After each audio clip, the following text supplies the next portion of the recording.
Welcome to Aadya TV. మనతో పాటు తెలంగాణ జాతీయ మజూర్ యూనియన్ వ్యవస్థాపక అధ్యక్షుడు హనుమంత్ ముద్రాజ్ మనతో ఉన్నారు. ఆయన అడిగి తెలుసుకునే ప్రయత్నం మనం చేద్దాం. సార్ నమస్తే, చెప్పండి సార్. ఈరోజు ఆర్టీసీకి సంబంధించి ఈరోజు ఇందిరా పార్క్ దగ్గర నిరాదీక్ష చేయడం జరుగుతుంది. ఎందుకు, ఏ విషయంలో? మరి రేపే జూన్ 2వ తారీఖు నాడు విలీనం అని చెప్పిన ఈ రాష్ట్ర ముఖ్యమంత్రి మరి మాట వెంటకి తీసుకుంటుండేనా, లేకుంటే మీకు ఇంకా ఏమన్నా కావాల్సినవి ఇయ్యాలే బెనిఫిట్స్ అని చెప్పేసి కూడా ఈరోజు దీక్ష పెట్టడం జరిగిందా? మీరు ప్రధానంగా ఏదైతే ఉందో ఆర్టీసీ ఉద్యోగులను ప్రభుత్వంలో విలీనం చేస్తామని మరి మేనిఫెస్టోలో పెట్టిండ్రు. కాంగ్రెస్ పార్టీ అధినేత ముఖ్యమంత్రి గారు కూడా రేవంత్ రెడ్డి గారు మొన్న సమయంలో కూడా తెలియజేయడం జరిగింది. ఏదైతే మే 1 తారీఖు నాడు కూడా తప్పకుండా ఆర్టీసీ ఉద్యోగులను ప్రభుత్వంలో విలీనం చేస్తాం, మేము ఇచ్చినటువంటి హామీ కాబట్టి ఆ యొక్క హామీని నెరవేరుస్తామని తెలియజేయడం జరిగింది. అందుకే రేపు 2వ తారీఖు ఉంది, తెలంగాణ ఆవిర్భావ దినోత్సవం ఉంది. కాబట్టి ఆవిర్భావ దినోత్సవం గురించి ఎందుకంటే ఆర్టీసీ ఉద్యోగులందరూ కూడా తెలంగాణ గురించి పెద్ద ఎత్తున అప్పుడు తెలంగాణ సిద్ధించడానికి ప్రధానమైన కారకులైనటువంటి ఆర్టీసీ ఉద్యోగుల సమస్య ఉంది. ఆ యొక్క సమస్య నెరవేరిస్తే, ఆవిర్భావ దినోత్సవంగా నెరవేరిస్తే మాకు కూడా చాలా సంతోషం ఉంటుంది. యావత్తు ఆర్టీసీ ఉద్యోగులందరూ కూడా ఆర్టీసీ ఉన్నంత వరకు మరి ముఖ్యమంత్రి గారి పేరు చిరస్థాయిగా నిలబడిపోతుంది. అందువల్లనే ఈ యొక్క ముఖ్యమంత్రి గారిని ప్రభుత్వంలో విలీనం చేయాలని సందర్భంగా కోరుతా ఉన్నాం. ఇదైతే రేపు 2వ తారీఖు కాబట్టి అందరూ కూడా మేము ఆశిస్తూ ఉన్నాము. అదే రోజు ప్రకటించాలి. మీరు ఆ యొక్క ప్రకటించే సమయంలో ప్రతి యూనియన్ నుంచి ఒకరికి లేదా ఇద్దరిని ఆ యూనియన్లో ఏదైతే కమిటీలో పెట్టాల్సిన అవసరం ఉందని తెలియజేస్తాను. రైట్. ఇప్పుడు మీరు అన్నట్లనే 2వ తారీఖు తర్వాత కదా మీరు దీక్ష చేయవలసింది కానీ, లేకుంటే ఆందోళన చేయవలసింది కానీ. ఎవరో మొన్న మీరు చేసినప్పటికీ 40 రోజులు సమ్మెకు మీరు నోటీస్ పంపించినప్పటికీ కూడా వీర మరణంతో, శంకర్ గౌడ్ మరణంతో ప్రభుత్వం దిగొచ్చింది అని చెప్పేసి చెప్పడం జరిగింది. మరి ఈ రోజు దీక్ష చేయడానికి ప్రధాన కారణం ఏంటి? 2వ తారీఖు కాలేదు కదా, అంటే ఇప్పటి వరకు మీ లెక్కలు ఏమన్నా ప్రభుత్వం మీకు కమిటేస్తున్నది, ఆ లెక్కలు ఏమన్నా తెప్పించుకున్నదా, తెప్పించుకోలేదని మీరు ఇట్లా చేయడం? ఇప్పుడు రవాణా శాఖ మంత్రి గారు మొన్న మీడియాలో మాట్లాడుతూ, కూకట్పల్లిలో ఒక ప్రోగ్రాంలో మాట్లాడుతూ, ఇప్పుడు మేము ప్రభుత్వంలో విలీనం అనేది తర్వాత చేస్తాం, యూనియన్ ఎన్నికలు మాత్రమే ముందు నిర్వహిస్తామని చెప్పడం జరిగింది. కాబట్టి దాని గురించే మేము ఈరోజు నిరాదీక్ష చేయడం జరుగుతూ ఉన్నది. అంటే రవాణా శాఖ మంత్రి గారు ఏదైతే ముఖ్యమంత్రి గారు హామీ ఇచ్చారో, మీ యూనియన్లు ఏది చెప్తే అదే చేస్తామని చెప్పడం జరిగింది. సో యూనియన్ అన్ని కూడా ఎండి గారికి రాతపూర్వకంగా ప్రతి ఒక్కరు కూడా ప్రభుత్వంలో విలీనమే ముందు చేయాలి, ఎన్నికలు మాకు అవసరం లేదు అనే విధంగా అన్ని కూడా రాయించడం జరిగింది. రాసి రాతపూర్వకంగా ఎండి గారికి తెలియజేయడం జరిగింది. మరి ఆ విధంగా చెప్పినప్పుడు ముఖ్యమంత్రి గారే మీరు ఏది కోరుకుంటే అదే చేస్తా అన్నప్పుడు మళ్ళీ రవాణా శాఖ మంత్రి గారు మరి యూటర్న్ తీసుకొని ఇప్పుడు ఎన్నికలు చేస్తాం, ఎన్నికలు అయినాకనే ఆ యొక్క కమిటీ దాంట్లో ఉంటుంది, ఆ సూచన మేరకే మేము ఈ యొక్క ప్రభుత్వంలో విలీనం చేస్తారు అని చెప్తా ఉన్నారు. దానికి నిరసనగానే రాష్ట్ర వ్యాప్తంగా అన్ని డిపోలలో కూడా కొంతమంది ధర్నాలు చేస్తూ ఉన్నారు, మరి నిరసన వ్యక్తం చేస్తూ ఉన్నారు. తెలంగాణ జాతీయ మజూర్ యూనియన్ ఆధ్వర్యంలో ఈరోజు ఇందిరా పార్క్ దగ్గర మహాదీక్ష చేస్తూ ఉన్నాం. ఈ యొక్క మహాదీక్ష సందర్భంగా ముఖ్యమంత్రి గారికి విజ్ఞప్తి చేస్తూ ఉన్నాం, మీరు ఏదైతే మేనిఫెస్టోలో పెట్టిన అంశం ఉందో ఆ మేనిఫెస్టోలో పెట్టిన అంశం ఆర్టీసీ ఉద్యోగులను ప్రభుత్వంలో విలీనం చేస్తామని, అందువలన ఆర్టీసీ ఉద్యోగులను ప్రభుత్వంలో విలీనం చేస్తే మాకు ఆత్మ గౌరవం పెరిగిపోతుంది, సమాజంలో విలువ ఉంటుంది, ప్రభుత్వ ఉద్యోగులతో సమానంగా వేతనాలు వస్తాయి, ఏదైతే వేధింపులు ఉన్నాయో రాష్ట్ర వ్యాప్తంగా ఆర్టీసీ కార్మికుల పైన ఉన్నటువంటి వేధింపులు పోతాయి, చట్ట వ్యతిరేక డ్యూటీలు పోతాయి.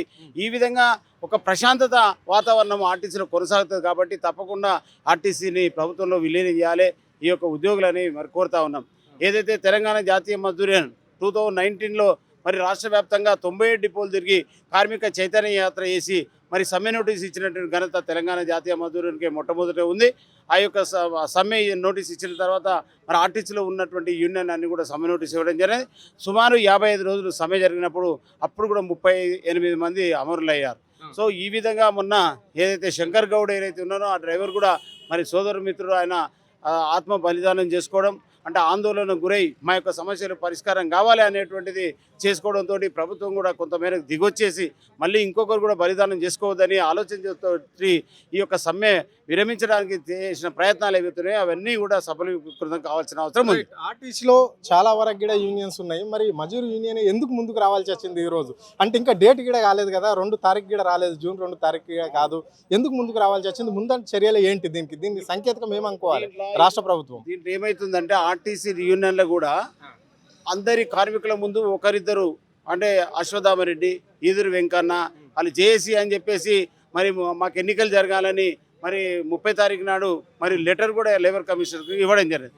మరి అశ్వత్థామరెడ్డి ఏమో మాకు ఎన్నికలే జరగాలి, తర్వాతనే మీరు ప్రభుత్వంలో విలీనం చేయండి అని అంటే స్వార్థంతో ఈ విధంగా అయింది. కాబట్టి ఈ పరిస్థితి ఈరోజు ఏర్పడింది. దాన్ని ఆసరా చేసుకొని ప్రభుత్వం కూడా మరిగా లేట్గా కూడా చేయొచ్చు అనే ఉద్దేశంతో ఈరోజు ప్రభుత్వం కూడా చేస్తూ ఉన్నది.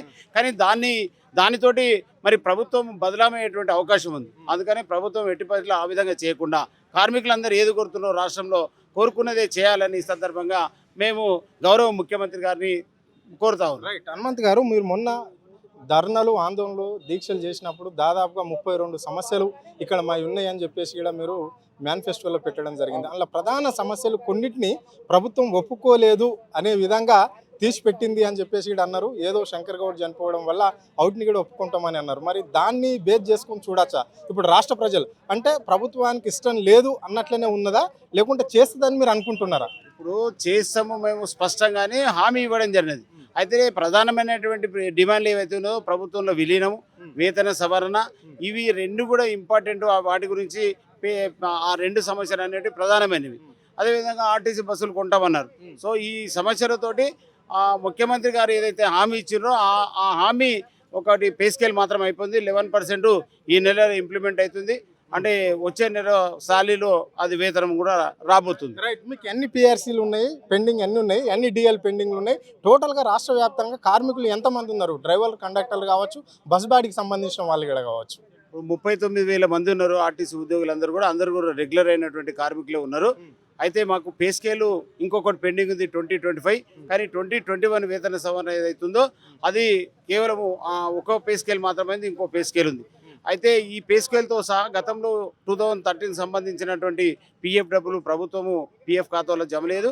అదేవిధంగా 2017 ఏదైతే పే స్కేల్ అయిందో ఆ పే స్కేల్కి సంబంధించిన ఏరియర్స్ మరి ఎవరికి కూడా ఇవ్వలేదు. రిటైర్మెంట్ వాళ్ళకి ఇవ్వలేదు, మరి సర్వీస్లో ఉన్న వారికి ఎవరు కూడా ఇవ్వలేదు. అందుకని రిటైర్మెంట్ అయిన వాళ్ళకు కూడా ఈ యొక్క బెనిఫిట్స్ అందరు ఇవ్వాల్సిన అవసరం ఉంది. అదేవిధంగా 2021 వేతన సవరణ ప్రకటించిన కానీ దానికి సంబంధించిన వేతన సవరణ బకాయిలు ఏవైతున్నాయో మరి ఏ విధంగా ఇస్తారనేది కూడా స్పష్టంగా తెలియజేయలేదు. అంటే కొన్ని మాత్రమే మొన్న చర్చించడం జరిగినది. ఏదైతే బ్రెడ్ విన్నర్ స్కీమ్లో ఎవరైతే డ్యూటీ చేస్తూ చనిపోయినటువంటి పిల్లలు ఎవరైతే ఉంటారో, భార్య భర్తలు కానీ వాళ్ళు ఎవరైతే జాయిన్ అయినారో వాళ్ళకు కన్సాలిడేటెడ్ పే అంటే కాంట్రాక్ట్ విధానాన్ని రద్దు చేస్తున్నట్టు మరి ఒప్పుకోవడం జరిగింది. అన్ని యూనియన్లు మేము మొన్ననే బస్భవన్లో అన్ని యూనియన్ల ఆధ్వర్యంలో 4 ఏడీల సమక్షంలో ఈ యొక్క డిమాండ్ ఒప్పుకోవడం జరిగినది. సో ఈ విధంగా ఒప్పుకున్న తర్వాత కొన్ని సమస్యలు కూడా పరిష్కారం అయ్యే విధంగా మరి జరిగింది. అయితే ఇంకా చాలా సమస్యలు ఉన్నాయి, అవన్నీ కూడా పరిష్కారం కావాల్సిన అవసరం ఉంది. చివరిగా చెప్పండి, ఈరోజు ఇందిరా పార్క్ ధర్నా చౌక్ను మీరు ఇక్కడ తీసుకొని మా దీక్ష చేస్తున్నారు. సో రేపు తెల్లారితే మీకు నోటిఫికేషన్ ఉంది, మీకు తెల్లారితే శుభవార్త అని చెప్పేసి కూడా నెల రోజుల క్రితమే రాష్ట్ర ముఖ్యమంత్రి చెప్పిండు. అదే కాకపోతే మీ కార్యాచరణ ఏ విధంగా ఉంటుంది? మేము తెలంగాణ జాతీయ మజ్దూర్ అనేది ఎప్పటి నుంచో పోరాటం చేసింది. ఆ కళ సాకారం చివరి దశకు వచ్చేసింది.